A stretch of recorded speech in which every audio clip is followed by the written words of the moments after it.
jusque-là, la voiture électrique, c'était Byzance. C'était le Graal. Et puis, on commence à découvrir l'autre face de la voiture électrique. Et Pascal, vous nous en montrez une des faces, le lithium. Oui, je voudrais vous emmener ce soir dans les arrière-cuisines de la voiture électrique, parce que vous avez raison, on l'a présentée comme extrêmement vertueuse. La voiture verte, au fond, la voiture parfaite, sans aucune externalité négative.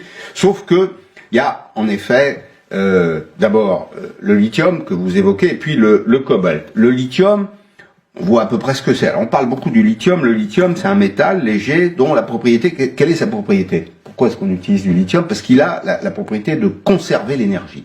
Il garde l'énergie, et donc c'est pour ça qu'on en a besoin dans les batteries. Et la chasse aux terres rares est engagée. Pour le moment, elles viennent essentiellement d'Australie, de Chine et du Chili. Donc c'est un peu l'or blanc que tout le monde recherche aujourd'hui, cet or un peu alcalin que les Américains voudraient aller chercher, notamment dans le désert du Nevada. Et il faut ouvrir des mines. Ils veulent faire ouvrir des mines. Alors Biden a donné des priorités, tout ça, ça répond à des priorités politiques.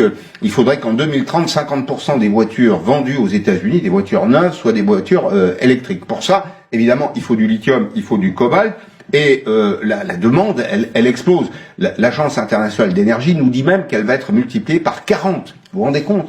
40 dans les 20 années qui viennent. Donc on est à Thacker Pass, dans le désert du Nevada, et une compagnie a déposé un projet pour creuser des excavations dans le sol, parce qu'on sait qu'il y a des réserves de lithium à cet endroit-là. Alors ça fait déjà partie de l'arrière-cuisine. 110 mètres de profondeur, 10 millions de litres d'eau par jour.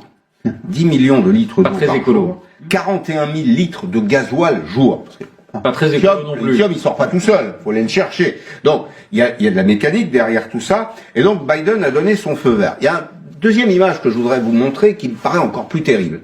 Là, on n'est plus aux États-Unis, on est en Afrique. On est au Congo, on est dans la région des Grands Lacs.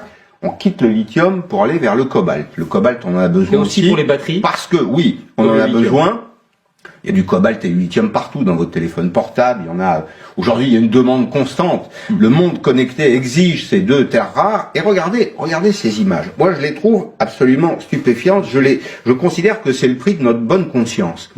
Là, on cherche du cobalt. Alors, on le cherche dans des conditions qui sont évidemment pas conformes aux droits humains, pas conformes au code du travail. Bon, ça va sans dire. Pas conformes non plus aux règles de base de l'hygiène. Vous avez des enfants. Denis Père, entrepreneur, qui était candidat malheureux à la primaire LR, me disait, moi j'ai des concurrents chinois qui ont des puits, là, des mines ici, au Congo, qui font travailler des gosses de 10 ans pour 50 centimes d'euros par jour.